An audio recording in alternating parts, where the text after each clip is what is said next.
이번 시간에는 뭐를 얘기할 거냐면, 우리가 이제 병진 운동이죠. 예전에 이제 병진 운동에서의 선운동량에 대한 변화를 얘기를 했는데, 회전 운동에서의 선운동량의 변화는 우리가 이제 각운동량으로 이제 변화로 표시를 할 수가 있고, 결국에 요 각운동량이라는 거는 변화는 결국에 토크에 의해서 우리가 알고 있는 회전력이라고 하죠.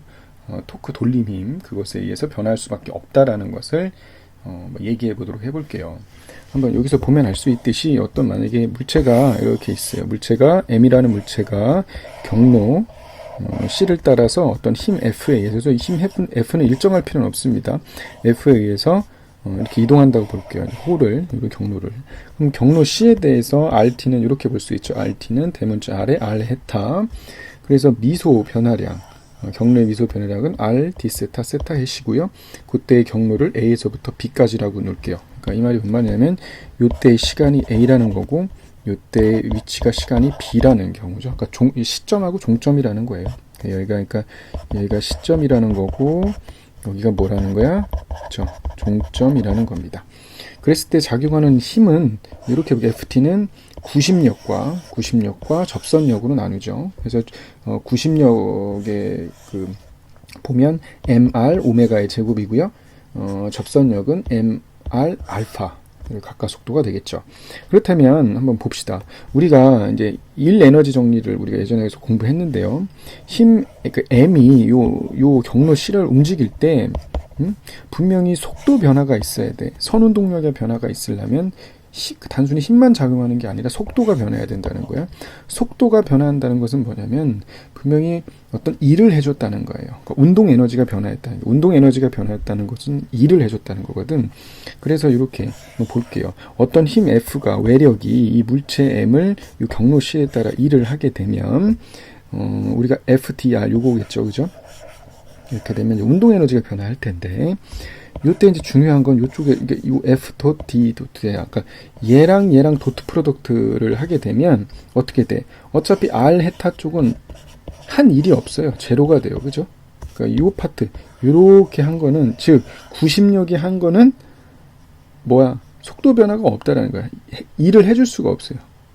그죠? 실질적으로 구심력은 해준 일이 없다라는 거야. 그러니까 구심력은 뭐냐면 방향의 변화에만 관여를 한 거지, 실질적으로 얘한테는 일을 안 해준 거예요. 즉 에너지를 제공하지 않았다는 거야. 즉 구심력으로 하게 되면 에너지 제공하지 않고요. 결국에는 운동 변화가 없어요. 하지만 어떤 거, 여기서 중요한 건 얘죠. 얘입니다. 즉 접선력이에요. 실질적으로 요 원운동에서의 요 접선력은 실질적으로 속력 변화에만 관여해요. 그러니까 다시 말하면 운동 에너지, 그러니까 이거 좀 쓸게요. 그러니까 얘를 다시 말하면 운동 에너지가 변화하죠. 그러니까 속도가 변화한다는 거야. 속도가 변화한다는 것은 결국에 다시 말하면 얘는 충격량이 존재하는 거죠. 뭔가 충격량이 존재한다는 거예요. 실질적인 충격량은 어떤 거예요? 접선력에 의한 충격량이에요. 그죠? 접선력에 의해서 충격량이 되죠. 여기까지 됐죠? 결국에 요 물체의 운동 에너지를 변화하는 거는 구심력이 아니라는 거야. 구심력이 아니라 뭐다? 접선력이라는 거예요. 여기까지 이해가 됐죠? 그렇다면 요 접선력에 의해서 우리는 접선 가속도가 변화하겠죠. 그지? 그래서 얘를 풀어주면 이렇게 돼서 이렇게 돼요. 이렇게. 이 말이 뭔 말이냐면 접선력에 의해서 뭐가 변화하는 거예요? 그죠? 접선 방향의 운동량이 변해요. 그죠? 그렇다면 얘는 결국에 운동량, 그러니까 이번에는 이게 선운동량이 변화하듯이 각운동량도 변화한다는 거예요. 어떻게 변화한다는 거예요? 우리가 기존에 요 FT의 양변에 뭐를 곱해주는 거예요? R을 곱해준 거잖아요. 여기 R을 곱해준 거예요. 그래서 R은 상수이기 때문에 요 미분량 안으로 들어갈 수가 있을 것이고, 우리가 정해줬듯이 우리가 어떤 운동이 회전 운동을 하기 위해서는 반드시 뭐가 돼야 돼? 접선력이 존재해야 돼. 그러니까 이 말은 결국에 우리가 앞에서 공부했지만 회전 운동이 일어나려면 회전 운동에서의 각속력이죠. 회전의 어떤 각속력이 변화하려면, 각속력이 변화하기 위해서는 반드시 뭐가 존재해야 돼요? 토크가 존재해야 돼요. 그러니까 순수하게 회전 운동을 하는 데 있어서는 저기만 있어도 돼. 구심력만 있어도 돼요. 그러니까 그런 거는 뭐냐면은 구심력만 존재하게 되면 등속 원운동이 되지만 우리는 등속 원운동에다가 토크까지 작용해야 돼. 그러니까 매 순간순간 뭐죠? 그 접선 속도가 바뀌려면 반드시 토크가 존재해야 돼요. 그죠? 근데 토크가 존재할 수밖에 없다라는 거야. 그렇다면 그래서 우리가 이제 토크는 접선력만 보게 되죠.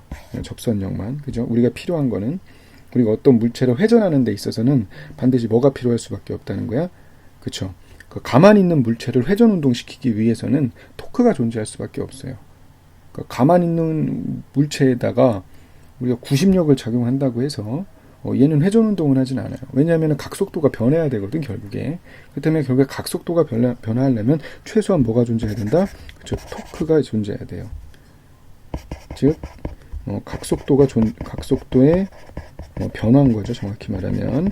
변화를 위해서는 반드시 토크가 존재해야 돼요. 그지? 그렇다면은, 그래서 우리가 이제 접선 방향인 거죠. 접선 방향에 토크가 존재할 것이고, 요거를 정리해 보면 결국에 이 토크는 I 오메가의 변화라는 거야. 이런 것을 뭐냐면 각운동량이에요. 즉 회전하고 있는 물체가 가지고 있는 어떤 본질적인 성질이 되는 거야. 그죠? 여기까지가 됐죠. 그래서 각운동량이 변하기 위해서는 반드시 뭐가 있어야 된다? 토크가 존재해야 된다. 라는 것을 얘기해 주는 겁니다. 그러니까 결국에 우리가 회전 운동에서 선운동량의 변화는 다시 말하면 그것은 각운동량의 변화랑 동치가 될 수밖에 없는 거예요. 여기까지 이해가 됐나요? 네, 고생했습니다. 이상으로 설명 마치도록 할게요.